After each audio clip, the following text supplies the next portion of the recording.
My name is Rob, I'm an alcoholic. You're Rob. I have experience with these steps with the help of God. Big Blue Step Study sponsor. I've made amends to all the people I could find, and I remain willing to make amends to others as they come up, and I try to practice 10, 11, and 12 on a daily basis. I want to thank Joe for asking me to speak. I like to say that don't ever think about what you want to say, because it never comes out the way you want it to. When Joe told me what step we were speaking on, I'm like, shit, because I usually never like to know what I'm speaking on. That way I can come in and I can just say whatever God wants me to say. And unfortunately, for the past few days, I'm thinking about what I want to say because my ego wants me to sound good. That's the reality of it. Whatever I say is really, it's just my story. It's what I learned in Alcoholics Anonymous. It's what I've learned from these steps. And I don't need to go through a whole drunk-a-log or anything like that. I believe that we all know how to drink. We all know how to do other things. We wouldn't be here if we didn't, you know. But how I got here basically is I'm a Southie transplant, basically. I came out here from Southie. My sobriety date's October 2nd of 2005, which is an important date. That's the date I got sober. About 2010 is when I got involved in Big Book Step Study, which I got involved in recovery. And at the end, I was homeless on the streets, and I didn't have one single person in my life that I could have called and asked for help, because I pushed every single person away from me or I stole from them. And I said this in this meeting before, this is an alcoholic thought. The thought I used to have is if I could just get everybody out of my life, I'd be doing okay. And at the end, I got everybody out of my life, and I wasn't doing okay. And talking about prayer and meditation really is the only type of prayers that I had in active addiction, and even at the end was, God, please don't let me wake up, because I knew what I was going to have to do when I got up, and the other prayers I used to have is when I got arrested, when I was in prison, can I, going in front of the judge, can I please get a bail? Everybody else gets a friggin' break, right? I'm always getting no bail, but everybody else is getting a friggin' break but me, So I knew enough at the end that I needed to get out of South Boston. I was born there, I was raised there, I lived there for 35 years, and every time I went back there from either treatment or from prison, I just went back to doing the same thing. And I ended up in the same places that I ended up. I didn't know where I was going to end up. Today I'm grateful for where I ended up. I might not have been grateful at the beginning, trust me. I started with a backpack. I lived in a marble shelter because that's where I ended up. That's the place where they sent me. I said, okay, I'll go there. But I also had what More About Alcoholism talks about. I still had reservations. I still had plans. I did not come here planning on getting sober or staying sober. I just came here because I had nowhere else to go. And nobody wanted me, and you know what? I might have blamed them then. I don't blame them today. And the More About Alcoholism talks about it, that I need to fully concede to my innermost self that I'm an alcoholic, and this is the first step in recovery. It also talks about if we are planning to stop drinking, there must be no reservation of any kind, nor any lurking notion that I'll be immune to alcohol. And like I said, when I got here, I had reservations, and somewhere along the line, those reservations were smashed. And I know they were smashed because I was asking whatever limited God of my understanding was when I was living in a shelter to remove the thought, the obsession, desire for a drink or a drug. And one day I woke up and I wasn't obsessing about drinking or doing drugs anymore. And I was probably about 60 or 90 days sober. From that day until this day, almost 18 years later, I've never obsessed about drinking or doing drugs again. That's not to say I haven't thought about it. There's a difference, And what I've come to learn at that point is I had a spiritual experience at that point, and one form of a spiritual experience or a spiritual awakening is a personality change sufficient to bring about recovery from alcoholism. I had a change that day. I did not know how great that change was then. I know how great it was today. And it's because of that is that I still sit here years later. But it took me about 4.5 years. I had page 52 was going on in my life. I thought everything was doing okay. I went to a lot of meetings. I went to a lot of commitments. I sponsored some people, whichever way I could sponsor them at that time, which was basically, come on, join this group, come on this commitment, get a job. And listen, all that stuff's good. I've had a job in a group ever since I've been sober. It got me to be responsible to show up at that meeting.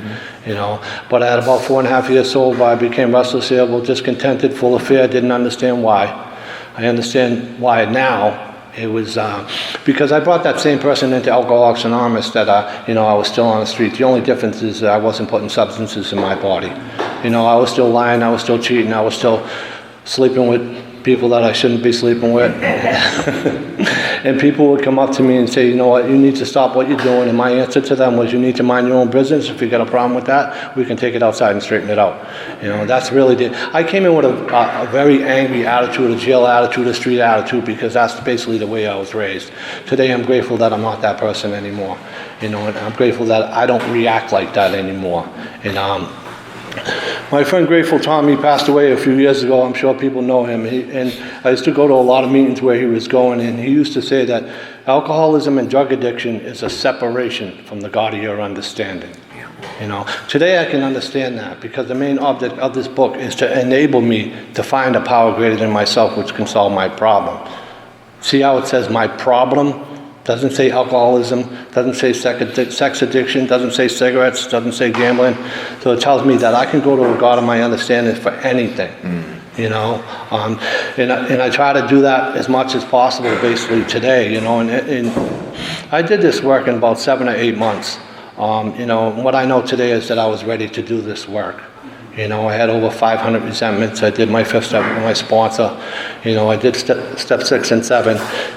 Like I said, I made amends to a lot of different people, courts, different places, but to get into this reading has a lot to do with it's kind of similar to step 10. It gives you a lot of directions on what to do.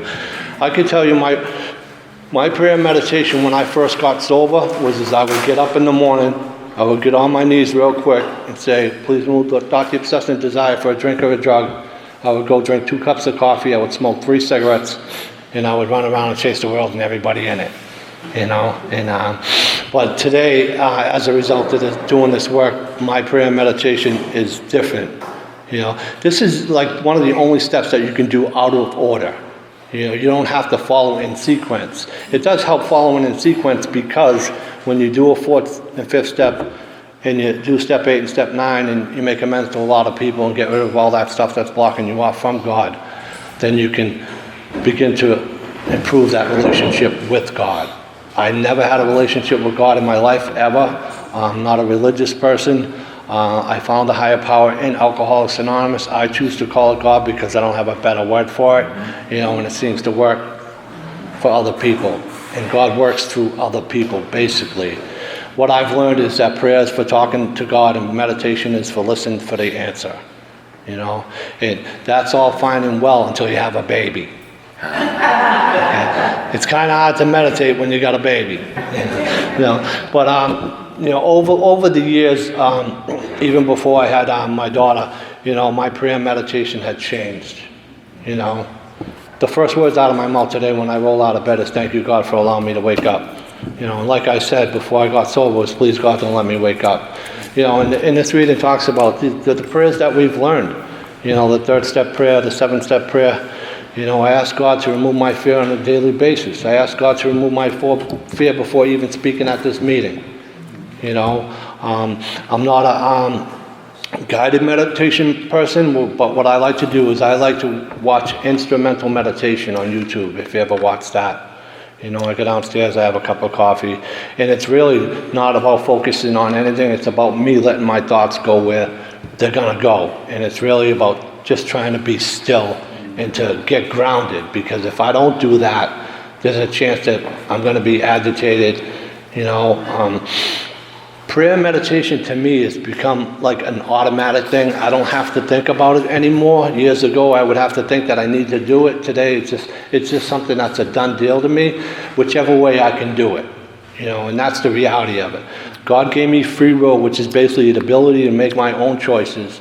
So I make the choice to do it, but I also sometimes make the choice during the day to be agitated and not to turn my will back over to God. And the last couple of years, it has been challenging. My daughter's 2 years old now, so I feel like I haven't slept in like 2 years. So I know today, as a result of doing this work, that's when I'm at my worst. Like literally, she came in the room at 1 a.m. And wanted to go to sleep with us and came into bed with us, and she's a wiggle worm, so she likes to kick. You know, so every 20 minutes you're getting woken up. So I felt it this morning when I woke up. I felt that little bit of agitation because I was tired, you know, and that's why when I know, because the main thing I've gotten out of doing these steps is an awareness, you know, that when there's something wrong with me, it's not anybody else, it's something that's wrong with me, I can make the choice to do something about it, you know. So I went down and did my routine and stuff like that. She likes to watch me pray now too, so that's pretty cool. She wakes up and she points to downstairs. Okay, let's go downstairs. And first I got to get on my knees and I peek over and she's staring at me, waiting for me. You know, it's just the cutest thing in the world, really, basically. And but you know, this reading talks about, you know, pause when agitated. Do I do that 100%? Absolutely not. You know what I mean? Somebody told me a long time ago, you know, you can start your day over whenever you want. You know what I mean? And that's one thing that I've learned. Whatever happened this morning, that was this morning. Today is, right now, it's a different time, it's a different place. I can always reconnect with the God of my understanding.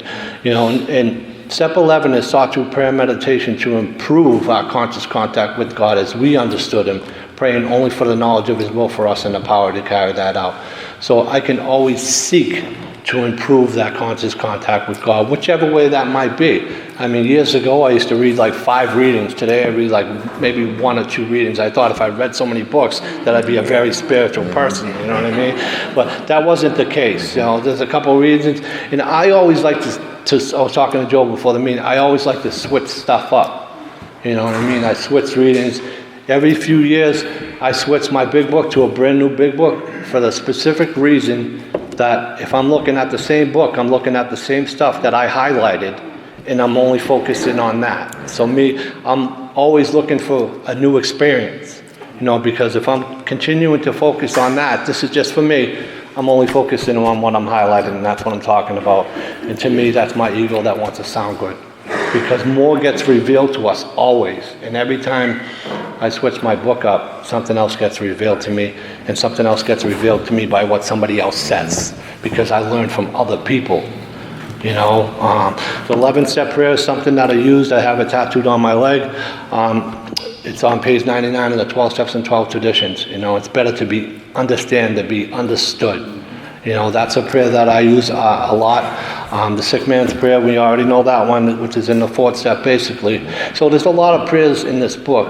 Whether I choose to utilize those prayers is a different story. I always go back to choices because I have a choice every single day whether I want to connect with God, stay connected with God, or I want to be an asshole today. You know what I mean? And sometimes it's, you know what? If I don't connect with God, I don't get grounded in Alcoholics Anonymous to what I'm supposed to be doing on a daily basis, I'm going to come out and say something to somebody that I'm going to have to make amends for. That's the reality. And I've done that. I'm not a perfect person. Just because I've done this work doesn't mean that I'm perfect. I make mistakes sometimes on a daily basis. The only difference is when I make those mistakes, I feel them. You know, and I can go back and I can try to correct those mistakes and try to be a better person, you know, for the next time. And that's really what it's about. It's about improving my relationship with God, continuing to do the next right thing every single day, and I fall short a lot, you know. But this reading gives you specific directions, what to do in the morning, what to do at night, what to do when you're agitated, you know. And it's really just about improving a relationship with the God of my understanding. I'm not a very spiritual person. Some people are. Grateful Tom, who I talked about, was the most spiritual person I ever knew in my life. You know what I mean? He taught me a lot of things, and he never did big book step study. So he taught me a lot of information. You know, if you can change your thought process, you can change your world. You know, so one of my buddies used to say, religion is for people that are afraid to go to hell, and spirituality for people that have already been there. I don't know about anybody in this room, but I've been to hell and back a couple of times, you know. So I want to continue to do what I need to do on a daily basis in order for me to remain here.